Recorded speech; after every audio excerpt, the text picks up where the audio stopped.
नमस्कार दोस्तों, मेरा नाम है विवेक और आप देख रहे हैं एग्ज़ाम्स अहेड यूट्यूब चैनल। तो जैसा कि आपको पता ही होगा कि हम अपने चैनल पे आपको रोज़ाना हर रोज़ 2 लेटेस्ट गवर्नमेंट जॉब के बारे में बताते हैं, जिसमें कि पहली वीडियो सुबह 10 बजे आती है और दूसरी गवर्नमेंट जॉब की वीडियो दोपहर में 3 बजे। तो अगर आप चैनल पे पहली बार आए हो और हर रोज़ 2 नई भर्ती के बारे में जानना चाहते हो तो तुरंत इस चैनल को सब्सक्राइब कर लो। बात करें दोस्तों आज की वैकेंसी की, तो आपको पता होगा कि कुछ ऐसी गवर्नमेंट जॉब्स भी आती हैं जिसमें कि आपको एग्ज़ाम नहीं देना पड़ता, बिना एग्ज़ाम दिए आपको बिल्कुल पक्की सरकारी नौकरी मिलती है। एग्जाम्पल के लिए अगर बताऊं तो जैसे डाक विभाग की वैकेंसी होती है GDS वाली, उसमें आपको एग्ज़ाम नहीं देना होता। प्लस आपके लिए जो मैं डिस्ट्रिक्ट कोर्ट की भर्तियाँ लाता हूँ उसमें भी आपको एग्ज़ाम नहीं देना होता। ऐसे ही दोस्तों सेंट्रल गवर्नमेंट की कुछ लाइब्रेरीज़ होती है, यहाँ पे भी कभी कभी वैकेंसी निकलती है और इसके अंदर भी बिना एग्ज़ाम दिए आपका सिलेक्शन होता है। और आज मैं आपके लिए एक ऐसी ही वैकेंसी लाया हूँ और यहाँ पे कॉन्ट्रैक्ट बेसिस का कोई चक्कर नहीं है, बिल्कुल पक्की सरकारी नौकरी है। अगर एक बार आपका सिलेक्शन हो गया तो आप 60 साल पे ही रिटायरमेंट लोगे। तो आपका काम है बस वीडियो को एंड तक देखना। मैं आपको वैकेंसी की A to Z complete information दूंगा और साथ ही साथ उसके बाद मैं आपको अप्लाई करना भी सिखाऊंगा। कुल मिला के जो भी बच्चा वीडियो को पूरा देखेगा उसके मन में कोई भी डाउट नहीं रहेगा और वो आराम से इस वैकेंसी में अप्लाई कर पाएगा, वो भी खुद से ही। तो चलिए देर किस बात की, वैकेंसी के बारे में जानना शुरू करते हैं। तो सबसे पहले मैं आपको बताता हूँ विभाग का नाम, ताकि आपको पता चले कि ये वैकेंसी निकाली किसने। तो देखिए, इस विभाग का नाम है मिनिस्ट्री ऑफ कल्चर, अगर हिंदी में कहें तो संस्कृति मंत्रालय। इसके अंदर दोस्तों एक लाइब्रेरी आती है, सरकारी लाइब्रेरी, जिसका नाम है रज़ा, RAZA। आप गूगल करके भी देख सकते हो, काफ़ी बड़ी लाइब्रेरी है। इसी लाइब्रेरी के अंदर आपकी पक्की सरकारी नौकरी लगने वाली है और वो भी सेंट्रल गवर्नमेंट जॉब, क्योंकि ये जो लाइब्रेरी है ये स्टेट के अंडर में नहीं, सेंट्रल गवर्नमेंट के अंडर में आती है। तो चलिए बात करते हैं इम्पॉर्टेंट डेट्स की। इम्पॉर्टेंट डेट्स की अगर बात करें तो इसके जो आवेदन हैं वो ऑलरेडी स्टार्ट हो चुके हैं, शुरू हो चुके हैं। एंड अप्लाई करने की लास्ट डेट है 20 अप्रैल। हालांकि मैं आपसे यही कहूँगा कि अगर आपको इस वैकेंसी में अप्लाई करना हो तो कम से कम 4-5 दिन पहले ही कर देना। 20 अप्रैल को करोगे, 19 अप्रैल को करोगे तब कोई फ़ायदा नहीं होगा। वैसे भी दोस्तों यहाँ पे फॉर्म भरने की कोई फ़ीस नहीं है, आप बिल्कुल फ्री में अप्लाई कर सकते हो। और ये मैं आपको स्टार्टिंग में ही बता चुका हूँ कि यहाँ पे आपका कोई भी एग्ज़ाम, कोई भी परीक्षा आपकी नहीं होने वाली है। तो आई थिंक इसमें तो आपको कोई डाउट होगा नहीं। तो चलिए आगे बढ़ते हैं। अब बात करते हैं दोस्तों क्वालिफिकेशन की, यानी कौन इस वैकेंसी में अप्लाई कर सकता है, क्या योग्यता मांगी है। तो देखिए बहुत ही सिंपल क्वालिफिकेशन मांगी है। अगर आप यहाँ पे 10वीं पास हैं, 10th पास है ना, तो आप लाइब्रेरी अटेंडेंट और MTS में से किसी के लिए भी अप्लाई कर सकते हैं, किसी भी एक पोस्ट के लिए जो भी आपको अच्छी लगती हो। दोनों में क्वालिफिकेशन मात्र 10वीं पास मांगी है, कोई एक्स्ट्रा सर्टिफिकेट नहीं, कोई एक्सपीरियंस नहीं, कुछ भी आपसे नहीं मांगा।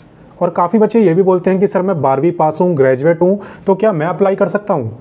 जी हाँ बिल्कुल, ये मैं आपको मिनिमम क्वालिफिकेशन बता रहा हूँ कि कम से कम आप 10वीं पास होने चाहिए। बाकी आप 12वीं पास हो, ग्रेजुएट हो, पोस्ट ग्रेजुएट क्यों ना हो, लेकिन अगर आप अप्लाई करना चाहते हो तो बिल्कुल कर सकते हो। और दोस्तों बिल्कुल इसकी क्वालिफिकेशन की तरह ही यहाँ पे सैलरी भी बिल्कुल सेम रहने वाली है, कोई फ़र्क नहीं है। यहाँ पे आप चाहे किसी के लिए भी अप्लाई करो, दोनों का ही जो बेसिक पे है वो है 18,000। प्लस यहाँ पे आपको HRA मिलेगा, DA मिलेगा, TA मिलेगा। तो सारे अलाउंसेस मिलाने के बाद आपकी टोटल सैलरी हो जाएगी 35,000 पर मंथ। तो सैलरी काफ़ी अच्छी है, कोई कम नहीं है, ऊपर से परमानेंट गवर्नमेंट जॉब है। तो आई थिंक इसमें भी आपको कोई डाउट नहीं होगा। तो चलिए आगे बढ़ते हैं। तो अब बात करते हैं दोस्तों एज लिमिट की, और यहाँ पे आपको सबसे ज़्यादा ध्यान देना है कि एज आपकी काउंट कब से हो रही है। तो देखिए आपकी जो एज है ये काउंट हो रही है 20 अप्रैल से। 20 अप्रैल आपकी फॉर्म भरने की लास्ट डेट भी है, ठीक है। तो अगर 20 अप्रैल को आपकी एज 18 से 25 साल के बीच में रहेगी तब आप इस वैकेंसी में अप्लाई कर सकते हो। वैसे ये जो एज लिमिट है ये जनरल की एज लिमिट है। अगर आप किसी रिजर्व कैटेगरी में आते हो तब तो आपको अलग से रिलैक्सेशन भी मिलेगा। तो चलिए मैं आपको एज रिलैक्सेशन के बारे में भी बताता हूँ कि किसे कितना मिलता है। एज रिलैक्सेशन की अगर बात करें तो ये लगभग सभी गवर्नमेंट जॉब में बिल्कुल सेम होता है। अगर आप SC/ST कैटेगरी में आते हो तो आपको 5 साल का रिलैक्सेशन मिलेगा, यानी SC/ST वाले अप्लाई कर पाएंगे 30 ईयर तक। वहीं पे अगर आप OBC कैटेगरी में आते हो तो आपको मिलेगा 3 साल का रिलैक्सेशन, 3 ईयर का रिलैक्सेशन, यानी आप अप्लाई कर पाओगे 28 ईयर तक। तो चलिए आगे बढ़ते हैं और बाकी जानकारी लेते हैं। तो अब हम आ चुके हैं वीडियो के सबसे इम्पोर्टेंट टॉपिक यानी सिलेक्शन प्रोसेस के ऊपर। आपके मन में भी इच्छा हो रही होगी कब से जानने की कि आखिर जब एग्जाम नहीं हो रहा तो एक गवर्नमेंट जॉब मिल कैसे रही है, वो भी सिर्फ 10वीं पास होने पर। तो चलिए अब मैं आपको बताता हूँ। सिलेक्शन प्रोसेस की जहाँ तक बात है तो यहाँ पे आपका सिलेक्शन होगा ऑफलाइन इंटरव्यू के बेस पर। यानी कि दोस्तों सबसे पहले आप सभी बच्चे इस वैकेंसी में अप्लाई करोगे, उसके बाद आपकी क्वालिफिकेशन और आपके मार्क्स वगैरह को देखते हुए ये आपको शॉर्टलिस्ट करेंगे इंटरव्यू के लिए। तो अगर आप इंटरव्यू के लिए सिलेक्ट होगे तो सामने से आपको ये विभाग इन्फॉर्म कर देगा कि इस दिन इतने बजे आपको इंटरव्यू देने आना है। और अगर आप यहाँ पे सिलेक्ट नहीं होते इंटरव्यू के लिए तो आपको कुछ भी नहीं भेजा जाएगा। ठीक है, तो यहाँ पे आपका ऑफलाइन इंटरव्यू होगा, यानी आपको जाना होगा, फेस टू फेस इंटरव्यू होगा और बस आपको एक इंटरव्यू ही क्वालिफाई करना है और उसी के बेस पर आपको एक गवर्नमेंट जॉब दी जाएगी। तो सिलेक्शन प्रोसेस के बारे में तो मैंने आपको बता दिया। अब मैं आपको बताता हूं कि आप इस गवर्नमेंट जॉब में अप्लाई कैसे कर सकते हो। सबसे पहले तो ये जान लो कि किन किन डॉक्यूमेंट्स की आपको ज़रूरत पड़ेगी इसमें अप्लाई करने के लिए।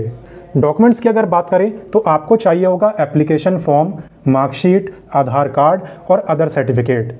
एप्लीकेशन फॉर्म की बात करें तो वह आपको मिलेगा नोटिफिकेशन PDF के अंदर।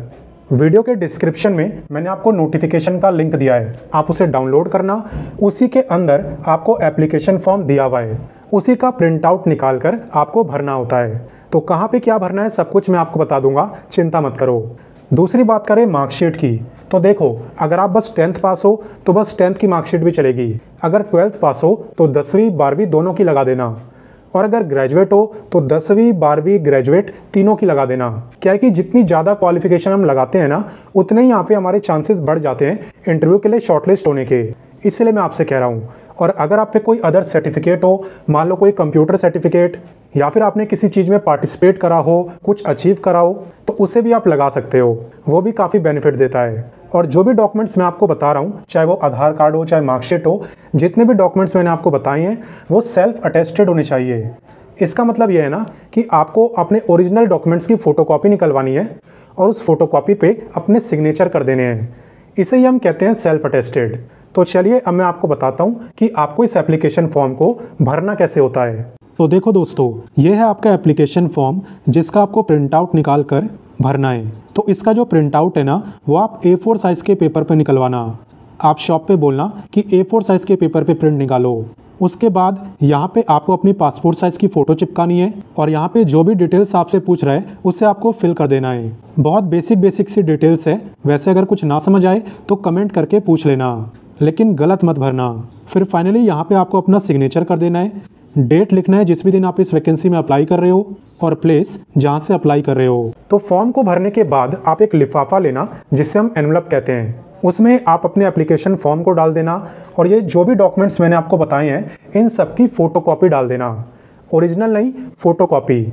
उसके बाद आपको इसे कहाँ पे सेंड करना है चलिए मैं बताता हूँ।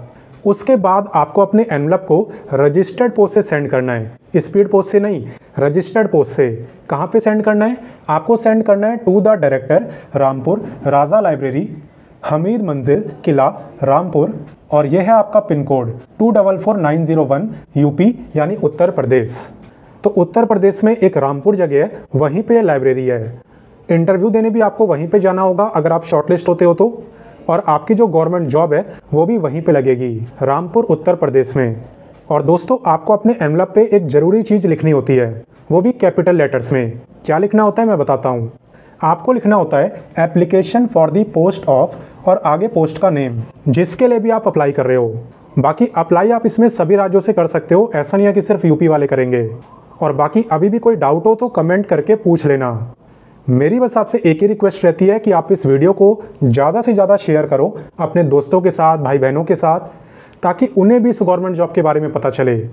और हाँ, अगर आपको मेरे समझाने का तरीका पसंद आया तो आप वीडियो को लाइक भी कर देना, आपके लाइक से मुझे काफ़ी मोटिवेशन मिलता है।